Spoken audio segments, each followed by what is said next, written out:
समस्त आउटसोर्स कर्मी साथियों का स्वागत है। अभिनंदन आपके अपनी यूट्यूब चैनल एम के टीचिंग पॉइंट में। साथियों, उत्तर प्रदेश के आउटसोर्स कर्मी साथियों के लिए सचिव का धमाकेदार आदेश जारी हुआ है। निष्कर्ष साझा करेंगे, साथ ही सुप्रीम कोर्ट का एक महत्वपूर्ण फैसला आया है।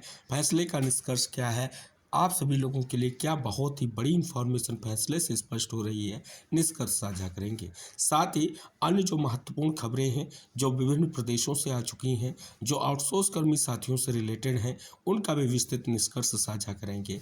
तो आप सभी से निवेदन करेंगे कि इस वीडियो को आप अंत तक जरूर देखें और वीडियो को शेयर करें, जिससे वीडियो के माध्यम से जो जानकारी शेयर की जा रही है वो सभी तक पहुंच सके। जैसा कि आप सभी के समक्ष उत्तर प्रदेश शासन श्रम अनुभाग 2 की ओर से 17/4/2026 को जो आदेश जारी हुआ है वो आप सभी के समक्ष है। आप इस आदेश का पॉइंट टू पॉइंट निष्कर्ष जान रहे हैं। जैसा कि आप देख सकते हैं, कुछ पत्रों का, कुछ प्रेस विज्ञप्तियों का उल्लेख यहाँ पर किया गया है। आप यहाँ पर अवलोकन करने पर आप सभी को स्पष्ट होगा, जो विस्तृत जानकारियाँ हैं वो आपको जानने को मिल रही हैं। जैसा कि आप यहाँ पर देख सकते हैं कि उच्च स्तरीय समिति ने श्रम एवं संयोजन विभाग से एक रिपोर्ट मांगी। अब रिपोर्ट के यहाँ पर न्यूनतम मजदूरी दरें, जैसा कि आप सभी यहाँ पर देख रहे हैं, स्पष्ट हो रही हैं और इस परिपेक्ष में, इस निष्कर्ष तक आप देख रहे हैं, एक विशेष स्थिति स्पष्ट होती आपको दिखाई दे रही है। साथियों, जैसा कि आप यहाँ पर इस आदेश को जानेंगे और उसके बाद जानेंगे स्पष्ट तौर पर बहुत बड़ी अपडेट, जो जैसा कि आप देख रहे हैं कि समस्त जनपदों के लिए बड़ी अपडेट है। गौतम बुद्ध नगर एवं गाजियाबाद जनपद हो, न्यूनतम मजदूरी की दरें जो परिवर्तन महंगाई भत्ते के तहत कितनी है वो श्रेणीवार अकुशल, अर्धकुशल और कुशल के लिए स्पष्ट की गई हैं। जैसे अकुशल के लिए कुल रुपये 13,690, इसी तरीके से अर्धकुशल के लिए 15,062, इसी तरीके से कुशल के लिए 16,868। अगर बात कर ली जाए उत्तर प्रदेश में जो नगर निगम वाले जनपद हैं, उनके लिए क्या मजदूरी है वो 2 श्रेणी में जो है रखी गई है और साथ ही अन्य जो समस्त जनपद हैं उनकी जो स्पष्ट तौर पर न्यूनतम मजदूरी है वो आपको यहाँ पर तृतीय श्रेणी में जानने को मिल रही है। तो इस प्रकार से ये न्यूनतम मजदूरी की जो दरें हैं 1 अप्रैल 2026 से प्रभावी हो चुकी हैं। लाखों कार्यरत साथियों के लिए धमाकेदार खबर है, जैसा कि आप यहाँ पर निष्कर्ष जान रहे हैं। अगली जो बड़ी अपडेट साथियों है, उस सुप्रीम कोर्ट का ये महत्वपूर्ण फैसला है। अगर बात कर ली जाए इस फैसले के परिपेक्ष में तो क्या निष्कर्ष है, तो आइए संक्षिप्त निष्कर्ष इंगित कराते हैं। जैसा कि आपके समक्ष जो है ये विस्तृत जजमेंट का निष्कर्ष है, और साथियों आपको खबर के माध्यम से जानने को मिल रहा है कि सुप्रीम कोर्ट हरियाणा सरकार की अधिसूचनाएं रद्द, बिना विज्ञापन और साक्षात्कार के संविदाकर्मी नहीं हो सकेंगे नियमित। सुप्रीम कोर्ट ने एक फैसले में कहा है कि बिना किसी सार्वजनिक विज्ञापन या साक्षात्कार के सरकारी संस्थाओं में संविदा तदर्थ आधार पर भर्ती कर्मचारियों को नियमित नहीं किया जा सकता।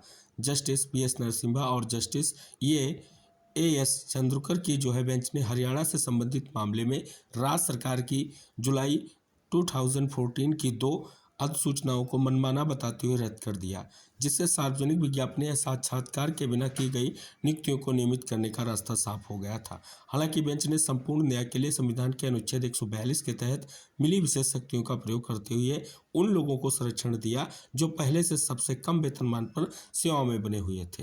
तो इस प्रकार से आप देख सकते हैं मामला क्या था वो यहाँ पर इंगित कराया गया है कि कोर्ट ने संविदा पर नियुक्त शिक्षकों और विभिन्न श्रेणी के कर्मचारियों के नियमितीकरण के बारे में राज्य सरकार की अधिसूचनाओं पर पंजाब और हरियाणा हाईकोर्ट के आदेश के खिलाफ अपील पर यह आदेश दिया।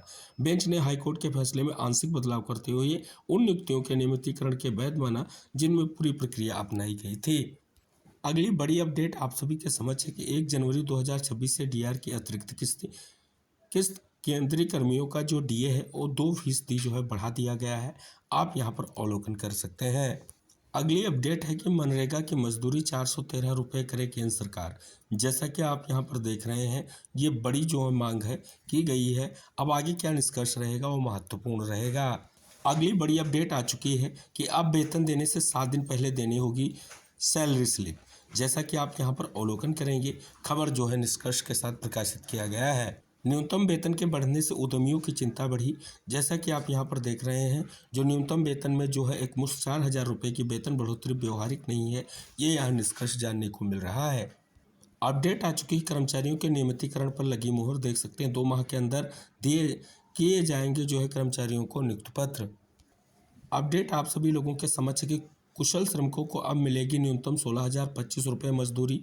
जैसा कि हमने जो शासनादेश उसका निष्कर्ष इंगित कराया है, अब उसी निष्कर्ष को यहाँ पर कुछ विस्तृत खबरों के साथ स्पष्ट किया गया है। आप यहाँ पर देख सकते हैं कि प्रयागराज में कम से कम 10 लाख श्रमिकों को मिलेगा फ़ायदा। न्यूनतम वेतन वृद्धि का प्रयागराज में कम से कम 10 लाख श्रमिकों को फ़ायदा होगा। वो निष्कर्ष यहाँ पर आप सभी लोगों के लिए साझा किया गया है, जो आप यहाँ पर जान रहे हैं। अगली अपडेट आप सभी के समझ आ चुकी है कि 4 माह से मनरेगा मजदूरों को नहीं मिली मजदूरी। सीतापुर डिस्ट्रिक्ट से ये बड़ी अपडेट साझा की गई है। ओपनल कर्मचारियों से रिलेटेड मामले पर अब सुनवाई जो है 20 अप्रैल 2026 को होगी, जैसा कि कार्य लिस्ट जारी हो चुकी है। अगली अपडेट, ग्राम रोजगार सेवकों का शोषण बंद कर मासिक मानदेय 24,000 करे सरकार। ये विशेष मांग जो है की गई है उत्तर प्रदेश के लखीमपुर खीरी जनपद से। साथ ही भोपाल में अस्थायी ठेका श्रमिकों का आंदोलन 28 को, जैसा कि आप यहाँ पर निष्कर्ष जान रहे हैं। घोषित न्यूनतम जो 12,425 से 16,769 रुपये प्रतिमाह, लेकिन वास्तविकता इसके विपरीत। इस पर पेज में निष्कर्ष साझा किया गया है। तो ये थी खबरें और उनका निष्कर्ष। आप सभी से निवेदन है कि वीडियो को शेयर कीजिए, चैनल को सब्सक्राइब कीजिए। अगली जानकारियों के साथ हम फिर उपस्थित होंगे। तब तक के लिए टेक केयर, बाय बाय साथियों।